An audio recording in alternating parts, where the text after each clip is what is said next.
तरह से मुझे लगता है आप लोगों को ये भी सीखना चाहिए how to understand questions in English. क्योंकि देखिए क्वेश्चंस तो आप पूछ लेते हैं, बट मान लीजिए किसी और ने आपसे कुछ पूछा तो वो भी तो आपको सही तरह से समझ में आना चाहिए, क्योंकि अगर वो सही समझ में नहीं आएगा तो आप सही आंसर नहीं दे पाएंगे।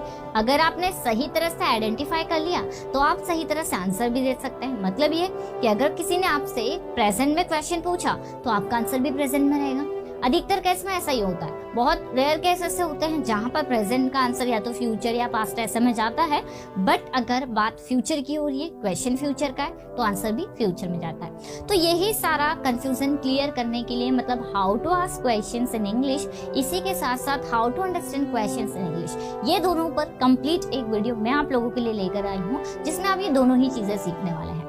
क्योंकि मैंने अभी इसके पहले कुछ वीडियोस अपलोड किए थे जहां हमने सारे WH वर्ड्स को सीख लिया।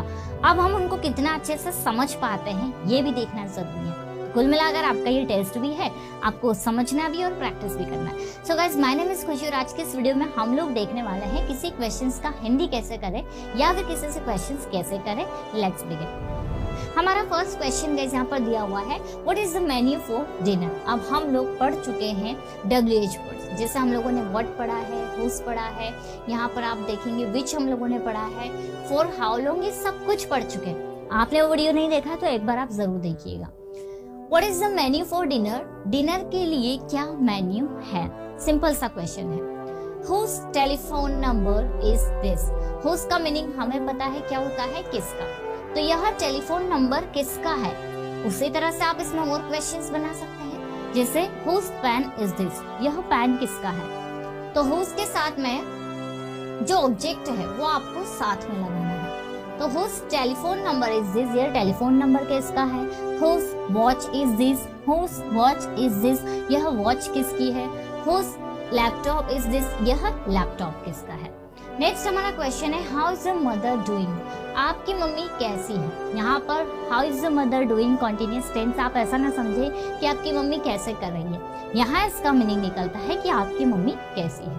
नेक्स्ट गाइस हमारा क्वेश्चन है, why do you trouble yourself, डूडस लग गया, मतलब प्रेजेंट सिंपल टेंस, ता है ती है, ये हम लोग पढ़ चुके हैं। Why do you trouble yourself, आप खुद को परेशान क्यों करते हो।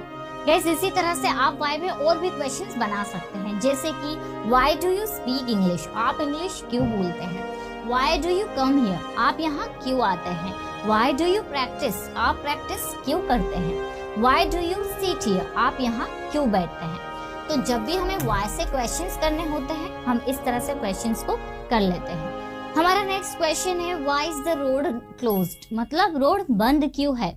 ठीक है, सिंपल सा क्वेश्चन है। What movie is on today, आज कौन सी मूवी लगी है। सिंपल सा question, What movie is on today।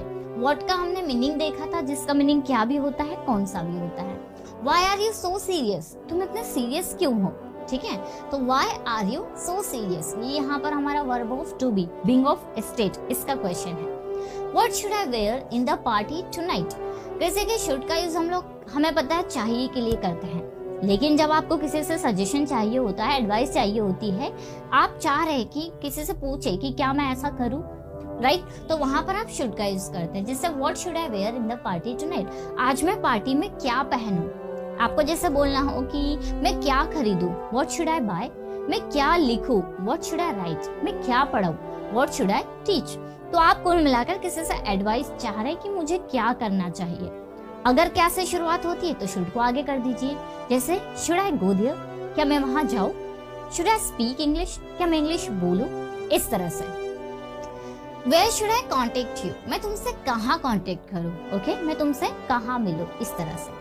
Are you going to be late tonight, क्या आज तुम्हें देर होने वाली है। इस देखिए गोइंग टू, ओके, आप लोगों को अगर पता हो, आप लोगों ने मेरे स्पेशल स्ट्रक्चर्स पढ़े हो, तो अबाउट टू और गोइंग टू, इनका यूज हम लोग करते हैं जब हमारे सेंटेंसेस में वाला है, वाली है या फिर वाले है आता है। जैसे वह जाने वाली है, she is about to go, या फिर she is going to go. वैसे गो हम दो बार यूज नहीं करेंगे। या हम बोल सकते हैं वह तुमसे मिलने वाली है, she is about to meet you, या फिर she is going to meet you. उसी तरह से are you going to be late tonight, क्या आज आपको देर होने वाली है, ये हमारा सेंटेंस का मतलब इसका हिंदी होगा। May I have a dance with you, क्या मैं आपके साथ डांस कर सकती हूँ या कर सकता हूँ, यहाँ पर ये परमिशन वाला सेंस है। गाइस हमारा नेक्स्ट क्वेश्चन यहाँ पर दिया हुआ है, need I to talk to him, क्या मुझे उससे बात करने की जरूरत है। बेसिक मॉडल में हम लोगों ने नीड टू का यूज पढ़ा हुआ है। Need I to talk to him, क्या मुझे उससे बात करने की जरूरत है। Do you need my help, क्या तुम्हें मेरी हेल्प की जरूरत है। ये भी मैंने अपने एक वीडियो में बताया हुआ है कि कैसे नीड को हम लोग टू के साथ भी यूज करते हैं और विदाउट टू भी ये यूज किया जाता है, ये भी हम लोग पढ़ चुके हैं। Dare she meet the PM, क्या उसमें हिम्मत है PM से मिलने की। Why dare he to oppose his father, उसमें उसके पापा को अपोज करने की हिम्मत क्यों है, उसमें उसके पापा के खिलाफ जाने की हिम्मत क्यों है। यहाँ पर dare to लगा है मतलब हिम्मत है। How dare he to speak so, उसमें इस तरह से बोलने की हिम्मत कैसे है, या फिर कैसे उसने हिम्मत की इस तरह से बोलने की। Do you dare to speak against your mother, क्या आप में हिम्मत है आपकी मम्मी के खिलाफ बोलने की। अगेंस्ट का मीनिंग क्या होता है गाइस, खिलाफ। Did he dare to go on the stage, क्या उसने स्टेज पर जाने की हिम्मत की। यहाँ पर हमने डिड के साथ में बनाया हुआ है, तो did he dare to go on the stage, क्या उसने स्टेज पर जाने की हिम्मत है, फिर क्या उसने स्टेज पर जाने की हिम्मत की। Why does he dare to question me, वह मुझसे क्वेश्चन पूछने की हिम्मत क्यों करता है। लाइक दिस, सिंपल सा सेंटेंस है, वह मुझसे क्वेश्चन पूछने की हिम्मत क्यों करता है। आगे बढ़ते गए, नेक्स्ट हमारा क्वेश्चन आप देखेंगे यहाँ पर दिया हुआ है, ought children to work hard to get good marks, मतलब देखिए ought to हम लोग पढ़ चुके हैं, बेसिक में हम लोगों ने देखा था कि क्या इसका मीनिंग निकलता है। ought to मतलब चाहिए, तो सेंटेंस है ought children to work hard to get good marks, क्या बच्चों को मेहनत करनी चाहिए अच्छे मार्क्स लाने के लिए। यहाँ दिया हुआ है to get good marks। Who has to go there on foot daily, guys देखिए यहाँ पर ये जो has to है, ये बेसिक मॉडल में हमने पढ़ा हुआ जिसका मीनिंग क्या निकलता है, पढ़ता है। तो सेंटेंस क्या हुआ, Who has to go there on foot daily, किसे वहां डेली पैदल जाना पड़ता है। नेक्स्ट है, Why has he to finish his homework या work within 1 week, यहाँ देखिए दोबारा has to आया है, ठीक है। तो इसका जब इंटरोगेटिव बनता है किसका, has to का, तो गाइस यहाँ पर हमें क्वेश्चन पूछते समय सब्जेक्ट दोनों के बीच में लगाना। देखिए जैसे यहाँ टू और हैज के बीच में सब्जेक्ट आया है, तो why has he to finish his work, उसे उसका काम क्यों खत्म करना पड़ता है। within 1 week, एक हफ्ते के अंदर अंदर, यहाँ देखिए प्रपोजिशन यूज हुई है within। who have to take permission of father, किससे पापा की परमिशन लेनी पड़ती है, यहाँ have to यूज हुआ है। क्यों, क्योंकि हम लोग बात कर रहे हैं प्लूरल की। अगर सिंगुलर की बात करेंगे तो हैज टू, प्लूरल की बात करेंगे तो have to. With whom had they to reach there by 8 o'clock, जैसे कि with whom का मीनिंग क्या होता है, किसके साथ, तो with whom had they to reach, had to हम लोगों ने पढ़ा हुआ है, had to मतलब ना था या फिर पढ़ता था, तो with whom had they to reach, किसके साथ उन्हें वहां पहुंचना था, by 8 o'clock 8 बजे तक।